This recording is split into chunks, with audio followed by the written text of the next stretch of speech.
जैसे एक मनुष्य का विकास समाज में होता है तो उसकी सामाजिक जिम्मेदारियां बढ़ने लगती हैं। इसी प्रकार एक राष्ट्र यदि दुनिया में प्रगति कर रहा है और महाशक्ति बनने की संकल्पना रखता है तो उसको अपने कुछ नैतिक मूल्यों को बढ़ावा देने की आवश्यकता है। इसी सोच से दुनिया के सबसे बड़े लोकतांत्रिक राष्ट्र भारत ने विश्व के एक बहुत बड़े फंड का एक कोष में सबसे अधिक दान दिया है। जी हाँ, हम लोग चर्चा कर रहे हैं यूएन डेमोक्रेसी फंड की। संयुक्त राष्ट्र का एक लोकतांत्रिक कोष है जिसका मूल मकसद है दुनिया के अंदर लोकतंत्र को बढ़ावा देना, मानवाधिकारों की रक्षा करना, दुनिया के नागरिकों के अंदर राजनीतिक चेतनाओं को विकसित करना। इसी सोच के साथ, इसी पॉलिटिकल मोटो के साथ, एक तरीके से कहेंगे रिफॉर्म की सोच के साथ इस फंड की स्थापना की गई है। ये फंड जो है वो एक तरीके से हम लोग कहेंगे कि यूएन के जो चीफ सेक्रेटरी रह चुके हैं कोफी अन्नान, उनकी एक प्रमुख दृष्टिकोण है, उनकी सोच थी और उसी सोच के आधार पर उन्होंने क्या किया है कि इस फंड का निर्माण किया है। 2005 में इस कोष की स्थापना हुई। 2005 में ये एक ट्रस्ट फंड के रूप में डेवलप हुआ। हालांकि ये जो कोष है वो 100% डोनेशन पर निर्भर करता है। दुनिया के अधिकतर राष्ट्र, एनजीओ और विभिन्न संस्थाओं से अपेक्षा की जाती है, बिजनेसमैनों से अपेक्षा की जाती है कि विश्व में एक सभ्य समाज बनाने के लिए, लोकतंत्र को विकसित करने के लिए, दुनिया के तानाशाहों की सरकारों में लोकतांत्रिक व्यवस्थाएं लाने के लिए, मानवाधिकारों की सुरक्षा के लिए, जैसे हम दुनिया में सूडान जैसी परिस्थितियां देख रहे हैं, ऐसी परिस्थितियों का सामना करने के लिए इसकी स्थापना की गई है। दुनिया के अधिकतर राष्ट्र, बिजनेसमैन और इन सब से सहयोग करते हैं।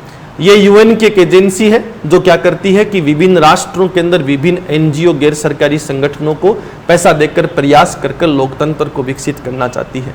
यदि हम इस पूरे पहलू पर बात करेंगे तो भारत दुनिया का सबसे बड़ा लोकतांत्रिक राष्ट्र है और विश्व की उभरती हुई शक्ति है, तो हमें इस नैतिक जिम्मेदारी को समझना होगा। और इसी आधार पर दुनिया का सबसे बड़ा राष्ट्र भारत है, प्लस मजबूत राष्ट्र अमेरिका को कहा गया है। अमेरिका और भारत दोनों ही इसके संस्थापक सदस्य राष्ट्र रहे हैं, यानी जब से इस कोष की स्थापना हुई है हम उसके सदस्य रहे हैं। एक 19 सदस्यीय समिति होती है जो इस कोष को एक तरीके से संचालन करती है और दुनिया में बेहतर विकास के उद्देश्य से इस राशि का प्रयोग लिया जाता है। भारत ने अपनी नैतिक जिम्मेदारी के तहत इस बार एक आंकड़े को अर्जित किया है और वह आंकड़ा हमारे लिए एक सकारात्मक रूप से उपलब्धि दिखाया गया है। दुनिया का भारत चौथा बड़ा राष्ट्र बना है जिसने इस तरीके के कोष को अंदर दान दिया है, यानी दुनिया में चौथा बड़ा डोनर जो है वो भारत है। और इसके साथ एक कारण और भी है जो ये मुद्दा चर्चा में है। एक बिजनेसमैन है अमेरिका के जिनका एक एनजीओ है, बिजनेसमैन का नाम है जॉर्ज सोरस और ये एक तरीके का एनजीओ चलाते हैं दुनिया में। ये जो यूएन डेमोक्रेसी फंड है वो इन जॉर्ज के 68 प्रोजेक्ट्स को फंड करेगा।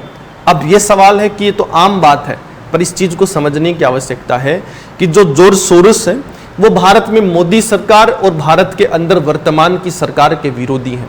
कुछ प्रोपेगेंडा के तहत वो ऐसा करते हैं जिसके पॉलिटिकली एनालिसिस हम बहुत पहले ही कर चुके हैं। उनका मानना है कि भारत में लोकतंत्र मोदी खत्म कर देगा। इसका कारण है कि 2014 से 24 तक का भारत जो है वो तीव्र गति से बढ़ रहा है और ऐसे राष्ट्र, याद रखना, ऐसे को एक टूल किट के रूप में इस्तेमाल करते हैं और इस प्रयोग कर वो भारत को नकारात्मक दिखाना चाहते हैं। पर भारत ने फिर भी नज़रअंदाज किया है और पैसा दिया है क्योंकि हमें हमारी नैतिक जिम्मेदारियों से अलग नहीं होना है। हालांकि भारत ने इनके एनजीओ को हमारे यहाँ वॉच लिस्ट में डाल रखा है। सरकार निगरानी रखती है कि ऐसा एनजीओ क्या काम भारत में कर रहा है और बहुत से एनजीओ की सूची है जिस पर सरकार की निगरानी है, उनमें से एक इनका भी है। चर्चा में लोग इसलिए भी हैं कि एक भारत विरोधी एनजीओ वहाँ से 68 योजनाएं चला रहा है, परंतु भारत सरकार ने फिर भी पैसा दिया है, तो इसके पीछे बहुत बड़ी प्रासंगिकता है। हम किसी एक एनजीओ से संचालित नहीं है, हम विश्व की बनने वाली महाशक्ति हैं। हमें हमारी नैतिक जिम्मेदारियों के साथ साथ वैश्विक प्रासंगिकता को सुनिश्चित करने की आवश्यकता है और ऐसी चीज़ों को नजरअंदाज कर हमें दुनिया का एक सबसे सफल राष्ट्र बनने की आवश्यकता है। तो सरकार की एक सकारात्मक पहल है।